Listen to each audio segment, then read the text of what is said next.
তো আজকে আমরা শিখব মার্সেল। মার্সেল মূলত অনেক সময় দেখা যায় এই যে লেখাটা, এই দুটা লাইন, এই দুটা সেলকে মিলে একটা সেলে রূপান্তরিত করতে হয়।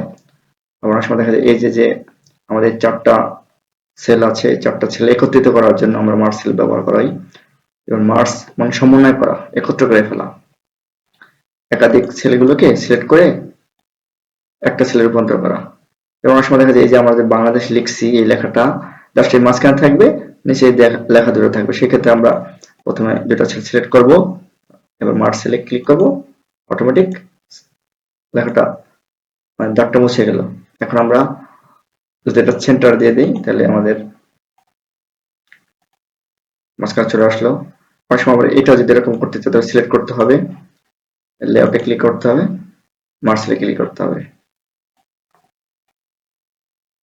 এখন অনেক সময় আমাদের কোনো লেখার এই সেলগুলোকে মুছে দিতে হয়, সেক্ষেত্রে আমরা মার্সেল করে কাজটা করতে পারবো। এখন এই যে লিখছি, এই লেখার পরে অনেক সময় এই যে ঢাকা লেখাটা যেটা আমাদের এই সেলটার মাঝখানে দেওয়া দরকার, সেই ক্ষেত্রে আমরা কিভাবে দেবো? সেক্ষেত্রে আমাদের যে অ্যালাইনমেন্ট গুলোর কাজ করতে হবে। কারণ এখানে কোন কর্নারে আছে, এটা দিলে এক্স উপরের মাঝখানে থাকবে, তারপর ডান কর্নারে থাকবে, এটা দিলে সেন্টারে থাকবে, এরকম এগুলা দিয়ে আমরা যে কোনো স্থানে নিতে পারবো। আবার যদি এখান থেকে এই মাঝখানে এই দুটা লাইনে মার্জ করতে চাই, সেটা করতে পারবো, সিলেক্ট করব মার্সেল।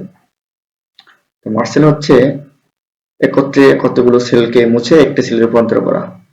অনেক সময় এই মার্জ করা সেলের ভিতরে আমাদের অনেক সময় আরো সেল তৈরি করতে হয়। সেক্ষেত্রে আমরা যদি আমরা এই ডিজাইনে ক্লিক করে এখান থেকে রো টেবিল ক্লিক করে এখানে আমাদের প্রয়োজন অনুযায়ী আমরা সেলটাকে ভাগ করে নিতে পারি আমাদের প্রয়োজন অনুযায়ী।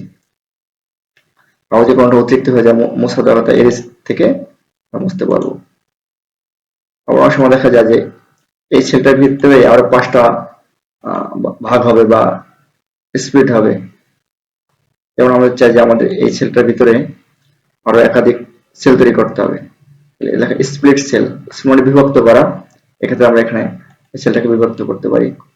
স্প্লিট সেলে ক্লিক করে আমরা কটা ভাগে বিভক্ত করতে চাই এখানে আমরা সেটা দিতে পারবো। আমরা 5 লিখে দিই এবং ওকে দিই, তাহলে দেখ না 5টা ভাগে ভাগ হয়ে গেছে। আমরা যদি আরেকটু ভালো করে দেখি, আমরা এই নিচের সেলটাকে সম্পূর্ণ মার্জ করে দিয়ে মুছে দিলাম। এখন আমাদের এই সেলটার ভিতরে আমাদের 20টা খুব দরকার বা 20টা ভাগে ভাগ করা দরকার, 20 ভাগে। সেক্ষেত্রে আমরা স্প্লিট সেলে ক্লিক করব, এখানে আমরা 20 লিখে দেই, ওকে দেই, অটোমেটিক আমাদের হয়ে গেল। আবার অনেক সময় দেখা যায় এর ভিতরে রো এবং সেল দুটোই আমরা দিতে পারি। স্প্লিট সেলে যদি ক্লিক করি তাহলে এখানে যেমন 3টা কলাম, 2টা রো হবে, ওকে দিলাম, অটোমেটিক রো হয়ে গেল। মার্জ সেল এবং স্প্লিট সেল এই দুটো দিয়ে আমরা এই কাজগুলো করতে পারি। আমরা নতুন টেবিলটাকে বাদ দিয়ে দিই। আবার অনেক সময় দেখা যায় আমাদের একটা টেবিলকে আলাদা করার প্রয়োজন হয়, সেক্ষেত্রে আমরা যে স্থান থেকে আলাদা করতে চাই সেই স্থানে ক্লিক করতে বা সেই সেলে ক্লিক করতে হবে, বা রোর যে কোনো স্থানে ক্লিক করতে হবে। এরপর স্প্লিট টেবিলে ক্লিক করলেই টেবিলটা আলাদা হয়ে যাবে। তখন আমরা প্রধান টেবিলটাকে নিচে নামাইতে পারবো এন্টারের মাধ্যমে। আর উপর দিকে নামাতে নিতে চাইলে তাহলে ব্যাক স্পেসে নেব। একটার সময় গিয়ে আর ব্যাক স্পেসে দেখা যাচ্ছে যে ওটার সাথে অ্যাডজাস্ট করা যায় না। যখন অ্যাডজাস্ট করতে চাই তখন আমরা কিবোর্ড থেকে ডিলিট চাপ দেবো, তাহলে অটোমেটিক একটা টেবিলের সাথে যুক্ত হয়ে যাবে। যদি আমরা এই মাদার লেখা থেকে এটা আলাদা করতে চাই তাহলে স্প্লিট টেবিলে ক্লিক করব, অটোমেটিক আলাদা হয়ে যাবে। অনেক সময় আমরা একটা প্রবলেমে পড়ি, সেটা হচ্ছে এরকম যে আমরা লেখা লিখছিলাম, অনেক সময় হয় যে এই টেবিলের উপরে একটা এখানে একটা লাইন দেখা দরকার এবং হেডলাইন দেখা দরকার, সেক্ষেত্রে আমরা লিখতে পারি না। এই ক্ষেত্রে আমাদের যেটা করতে হবে, এই প্রথম রোতে ক্লিক করে তখন লেআউটে ক্লিক করে স্প্লিট টেবিলে ক্লিক করলে ওটা একটা নিচে নেমে যাবে, তখন আমরা চাইলে লিখতে পারবো।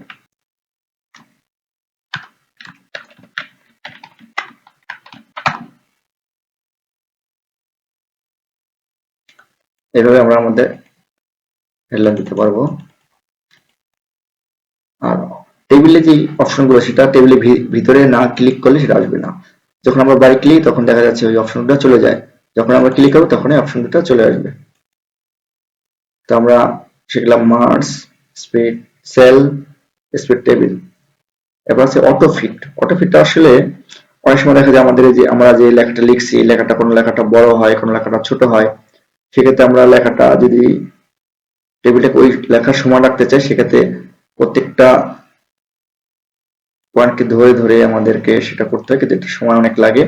কিন্তু আমরা অটোমেটিকলি অটোফিটের মাধ্যমে করতে পারবো। যেমন আমরা যদি চাই যে আমাদের এই সেলগুলোকে যতটুকু, যেটা যতটুকু লেখা ঠিক ততটুকু হবে, সেক্ষেত্রে অটোফিটে গিয়ে অটোফিট কন্টেন্টস এটা ক্লিক করে অটোমেটিক আমার লেখাটা যতটুকু, আমাদের সেলটাও সাইজ ততটুকু হয়ে যাবে। আবার যদি এখান থেকে অটোফিটে গিয়ে যে অটোফিট উইন্ডো, তাহলে আমাদের যে উইন্ডো বা আমাদের যে মার্জিন লেভেলটা আছে সেই অনুযায়ী অটোমেটিক এটা হয়ে যাবে।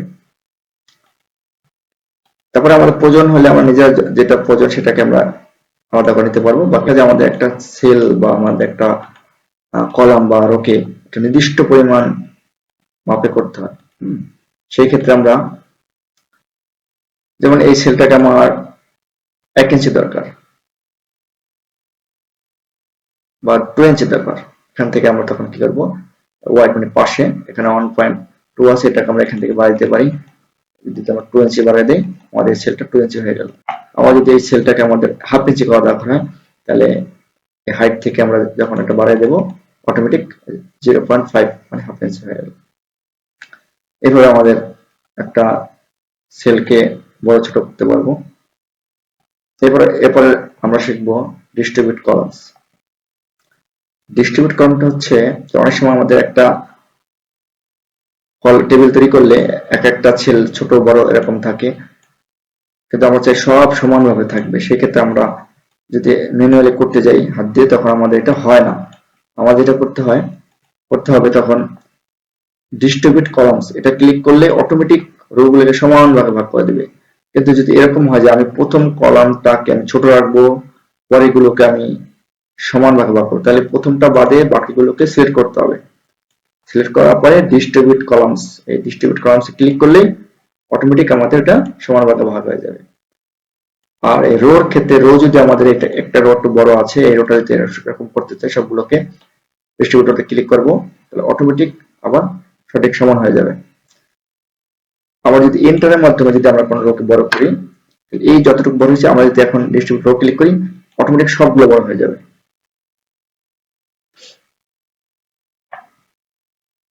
আর এই লেখাগুলোকে যদি সুন্দরভাবে উপস্থাপন করতে, তাহলে আমাদের লেখাগুলোকে সিলেক্ট করে আমাদের যে এই অ্যালাইন পয়েন্ট থেকে আমাদের যে কোনো স্থানে এটা অ্যালাইন করে দিতে হয়। যেমন লেফট রাখি, সেন্টারে রাখি, মানে আমার যেখানে আমার যেমন দরকার।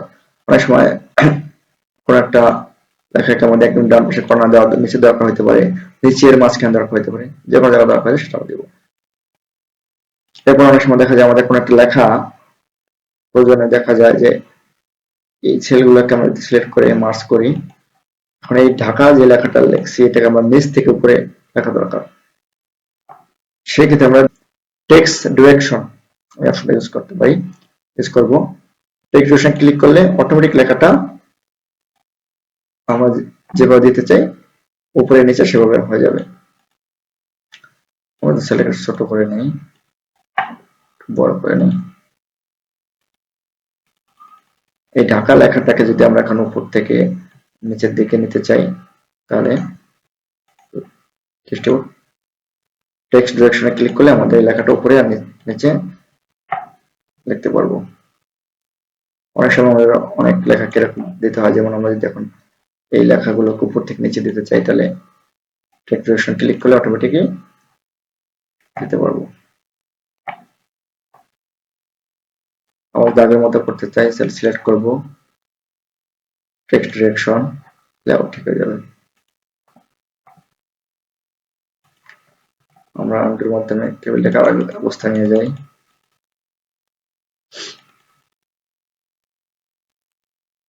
এখন আমরা শিখবো শর্ট।